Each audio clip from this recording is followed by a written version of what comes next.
Good morning students. आज हम start करने वाले हैं हमारा जो सेकंड लास्ट टॉपिक है, conservation of natural vegetation wild life. Natural vegetation को और वाइल्ड लाइफ को किस तरह से हमें कंजर्व करना है, क्यों करना है, वो हम पढ़ने जा रहे हैं। तो स्टार्ट करते हैं chapter. For the last 2 centuries there have been rapid increase in population. पिछली 2 सेंचुरी से क्या हो रहा है, पॉपुलेशन बहुत फास्ट ग्रो कर रही है। Rapid increase in the population of the world which cause large scale destruction of forest. अब पॉपुलेशन जो बढ़ रही है उससे हो क्या रहा है, जो फॉरेस्ट कवर थे हमारे वर्ल्ड के वो धीरे धीरे डिस्ट्रॉय होते जा रहे हैं, वो वेनिश होते जा रहे हैं। क्यों हो रहे हैं वो जो फॉरेस्ट कवर हमारे डिस्ट्रॉय क्यों हो रहे हैं, ऐसा क्यों हो रहा है, इसका कारण क्या है। To get land for growing crops, हमें जो ह्यूमन बीइंग है उसको क्रॉप्स करने के लिए, खेती करने के लिए जमीन की जरूरत है, इसलिए फॉरेस्ट को क्लियर करता जा रहा है। एज वेल फॉर रेसिडेंस, रहने के लिए भी चाहिए जगह, इसलिए भी क्लियर कर रहा है। कंस्ट्रक्टिंग ऑफ रोड, इसलिए भी कर रहा है। तो अपनी नीड्स को पूरा करने के लिए ह्यूमन बीइंग क्या कर रहा है, फॉरेस्ट को लगातार डिस्ट्रॉय करता जा रहा है। Forest all over the world is vanishing rapidly, और जितने भी फॉरेस्ट हैं वर्ल्ड के धीरे धीरे वो आपके खत्म होते जा रहे हैं। There is an urgent need to conserve this resources, और अब एक अर्जेंट नीड है, अब ये बहुत जरूरी हो चुका है कि हम फॉरेस्ट को क्या करें, कंजर्व करें। फॉरेस्ट आर वेल्थ, फॉरेस्ट क्या है, हमारी वेल्थ है, हमारी पूंजी है। They give us shelter to animals along with the help of in maintaining ecological balance. Animals को shelter देते हैं, ह्यूमन बीइंग की जो नीड्स हैं उनको पूरा करते हैं और इकोलॉजिकल बैलेंस को बनाकर रखते हैं। But large scale deforestation, tsunami, constructional practices etcetera are destroying forest. लेकिन हो क्या रहा है, ह्यूमन बीइंग लगातार जो लार्ज स्केल में जो डिस्ट्रक्शन कर रहा है, एनवायरनमेंट को हार्म कर रहा है, उसके कारण ये फॉरेस्ट कवर हमारा लगातार कम होता जा रहा है। तो लार्ज स्केल डिफोरेस्टेशन होता है फॉरेस्ट को क्लियर करना, पेड़ पौधों को काटना। कहीं पर आपका फॉरेस्ट का कवर है और वहां पे आप पेड़ पौधों को काट कर वहां पे आप क्या करो, एग्रीकल्चर करने लग जाओगे, तो क्या हो जाएगा, वो आप वहां पर डिफोरेस्टेशन करने लग गए। सुनामी आ जाती है, उससे भी आपका फॉरेस्ट डिस्ट्रॉय हो रही है। कंस्ट्रक्शनल प्रैक्टिसेस, जगह जगह पर हम नए नए कंस्ट्रक्शन कर रहे हैं, डैम वगैरह बना रहे हैं, ठीक है, बिल्डिंग्स बना रहे हैं, तो उसके कारण भी फॉरेस्ट आपका डिस्ट्रॉय हो रही है, ठीक है। These forest give us life giving oxygen, लेकिन फॉरेस्ट हमें क्या देते हैं, ऑक्सीजन देते हैं, लेकिन फिर भी हम उनको लगातार हार्म करते जा रहे हैं। They also provide us valuable medicinal plant, उन फॉरेस्ट हमें क्या मिलता है, मेडिसिनल प्लांट भी मिल रहा है, लेकिन फिर भी हम उनको डिस्ट्रॉय लगातार कर रहे हैं। We should make our very active effort to save this precious resource, लेकिन अब टाइम आ चुका है कि हमें इस प्रीशियस रिसोर्स को सेव करना है, और सेव करने के लिए हम क्या क्या एफर्ट्स लगा सकते हैं। तो we should make very active effort to save this precious resource by creating awareness among the people, लोगों में अवेयरनेस लानी ताकि वो फॉरेस्ट को कंजर्व करना स्टार्ट कर दे। उसके लिए क्या करना पड़ेगा, अवेयरनेस प्रोग्राम चलाने पड़ेंगे, ठीक है। अब creating awareness among the people through awareness programme like social forestry and Van Mahotsav. Social forestry और वन महोत्सव जैसे कार्यक्रम हमें ऑर्गेनाइज करने पड़ेंगे ताकि लोगों को हम ये मैसेज दे सकें कि हमें फॉरेस्ट को कंजर्व करना है, उनको डिस्ट्रॉय नहीं करना है। These programme should be encourage at the regional community level, और ये जो प्रोग्राम है आपके हर एक लेवल पे आपके ऑर्गेनाइज होने चाहिए, भले वो आपका चाहे रीजनल लेवल हो, चाहे कम्युनिटी लेवल हो, चाहे स्टेट लेवल हो, चाहे नेशनल लेवल हो, ठीक है। देन नेक्स्ट टॉपिक है हमारा उसके बाद, we should plant more and more trees, और हमें क्या करना है, ज़्यादा से ज़्यादा प्लांट्स को लगाना है, ज़्यादा से ज़्यादा ट्रीज को लगाना है। There should be a ban on over cutting of forest, और गवर्नमेंट को क्या करना चाहिए, एक बैन लगाना चाहिए, पाबंदी करनी चाहिए कि आपको जंगलों को नहीं काटना है, फॉरेस्ट को डिस्ट्रॉय नहीं करना है। देन लास्ट टॉपिक है आपका conservation of wildlife. Wild life को हम कैसे कंजर्व कर सकते हैं, स्टार्ट करते हैं। Both animal and forest are very much important for ecological balance.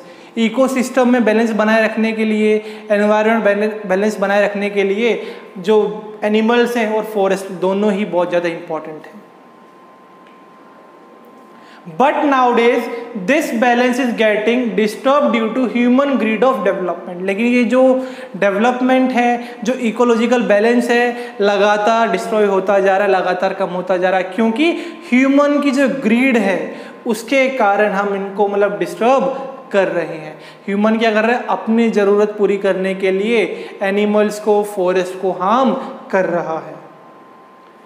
So many wildlife species have gone extinct and some are on the verge of extinct. तो इसके कारण क्या हुआ है, कई सारी जो स्पीसीज हैं आपकी, कुछ तो एक्सटिंक्ट हो चुकी हैं। एक्सटिंक्ट मतलब विलुप्त हो चुकी हैं, गायब हो चुकी हैं, डिस्ट्रॉय हो चुकी हैं, अब वो देखने को नहीं मिलती। और कुछ इस कगार पे आ चुकी हैं कि वो आने वाले थोड़े टाइम में ही वो आपकी एक्सटिंक्ट हो जाएगी। तो हमें अब क्या करना है, इन चीज़ों को कंजर्व करना है, प्लांट्स को, एनिमल्स को, फॉरेस्ट को कंजर्व करना है, ताकि हम उनको ज़्यादा हार्म ना कर सकें और आने वाली जनरेशन के लिए उनको सेव कर सकें।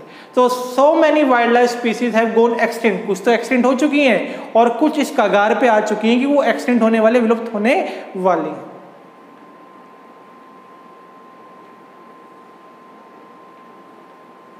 Many causes are responsible for the decline of fauna और वाइल्ड लाइफ। और बहुत सारे कारण हैं जिसके कारण अभी जो फोना है और जो वाइल्ड लाइफ है वो लगातार कम होती जा रही है। फोना मतलब प्लांट्स, और वाइल्ड लाइफ में आपके एनिमल्स वगैरह आते हैं, वाइल्ड एनिमल्स आते हैं। Shrinking habitat due to reckless cutting of forest. जो हैबिटेट है एनिमल्स का, है ना, ऑर्गेनिजम्स का, ठीक है, वो लगातार क्या हो रहा है, श्रिंक हो रहा है। श्रिंकिंग मतलब सिकुड़ रहा है, कम होता जा रहा है। क्यों हो रहा है, क्योंकि लगातार ह्यूमन बीइंग फॉरेस्ट को कट कर रहा है। उसके अलावा hunting and poaching, hunting and poaching of animals, लगातार एनिमल्स को क्या कर रहे हैं, हंट कर रहे हैं, उनको शिकार कर रहे हैं, उनको मार रहे हैं, वो भी एक कारण है। क्यों मार रहे हैं, टू गेट हाइड, उनकी स्किन निकालने, स्किन यूज करने के लिए, उनके नेल्स यूज करने के लिए, टीथ, हॉर्न्स, इन सबको मार्केट में मतलब बेचा जाता है। अब ह्यूमन क्या कर रहा है, जो जानवर वगैरह होते हैं, जो जंगली जानवर वगैरह, उनको मारता है तो उनकी स्किन निकाल के बेच देते हैं, नाखून बेच देते हैं, उनके टीथ बेच देते हैं, हॉर्न, सींग बेच देते हैं, अपनी नीड पूरी करने के लिए लगातार ह्यूमन ऐसे काम कर रहा है। Tiger, lion, elephant, deer, black buck, crocodile, rhinoceros, snow leopard, peacock etcetera are the animal which are suffering more and are on the verge of extinct. अब कुछ ऐसे एनिमल्स हैं जैसे tiger, lion, elephant, deer, black buck, crocodile, snow leopard, peacock, ये extinct होने वाले हैं, ये खत्म होने की कगार पे आ चुके हैं। अगर अब हमने प्रयास नहीं किए, अगर हमने अब एफर्ट्स नहीं लगाए, तो ये भी आपके खत्म हो जाएंगे, ये भी आपके एक्सटिंक्ट हो जाएंगे। The wild life resource may be conserve bye adopting the following method. और वाइल्ड लाइफ को कैसे हम कंजर्व कर सकते हैं, तो कुछ मेथड्स वो हमें अडॉप्ट करने पड़ेंगे। First, creating awareness about the importance of wildlife. Wildlife की इंपॉर्टेंस लोगों को समझानी पड़ेगी। By conserving creeks, lake, wetland, जितने भी हमारी क्रीक्स हैं, लेक्स हैं, वेटलैंड्स हैं, इनको हमें सेव करना पड़ेगा। कैसे करना पड़ेगा, तो इसके लिए गवर्नमेंट को, हम सबको मिलकर 3-4 कदम उठाने पड़ेंगे। क्या है, पहला, by setting up national park setup करने पड़ेंगे ज़्यादा से ज़्यादा, where plants and animals are protected in their natural habitat. यानी जहाँ पर, जिस भी एनवायरनमेंट में कोई भी एनिमल आपका पाया जाता है नेचुरल हैबिटेट में, उस एनिमल्स को उधर ही हमें कंजर्व करना पड़ेगा। बाय एस्टैब्लिशिंग नेशनल पार्क नए इस्टेब्लिश करने पड़ेंगे। ये नेशनल पार्क जो पहले से बने हुए हैं उनको मेंटेन करना है, नए बनाने हैं, नेशनल पार्क बनाने हैं, नए वाइल्ड लाइफ सेंचुरी बनानी है और बायोस्फीयर रिजर्व्स बनाने हैं। ये तीनों चीज़ें किसके लिए होते हैं, जो प्लांट्स हैं, एनिमल्स हैं, जो फॉरेस्ट हैं, उनके लिए हैं ये steps. By maintaining biosphere reserve को मेंटेन भी करना पड़ेगा। होता क्या biosphere reserve, it is an area where several ecosystem are found. Several मतलब अलग अलग इकोसिस्टम एक ही प्लेस पे आपको मिलते हैं, उसे बोलते हैं biosphere reserve. It is intended to demonstrate the relationship between conservation and development. और यहाँ पर हमें क्या करना पड़ेगा, एक रिलेशनशिप बनाना पड़ेगा कंजर्वेशन को लेकर और डेवलपमेंट को लेकर। यानी जितने भी एनिमल्स हैं, प्लांट्स हैं और आपके वाइल्ड एनिमल्स हैं, वाइल्ड लाइफ जो भी है आपकी, उन सबको हमें क्या करना पड़ेगा, कंजर्व करना पड़ेगा और उनको डेवलप भी करना पड़ेगा। ठीक है, ये था आपका चैप्टर नंबर 2। उसके बाद हम कल इसके क्वेश्चन आंसर्स करेंगे।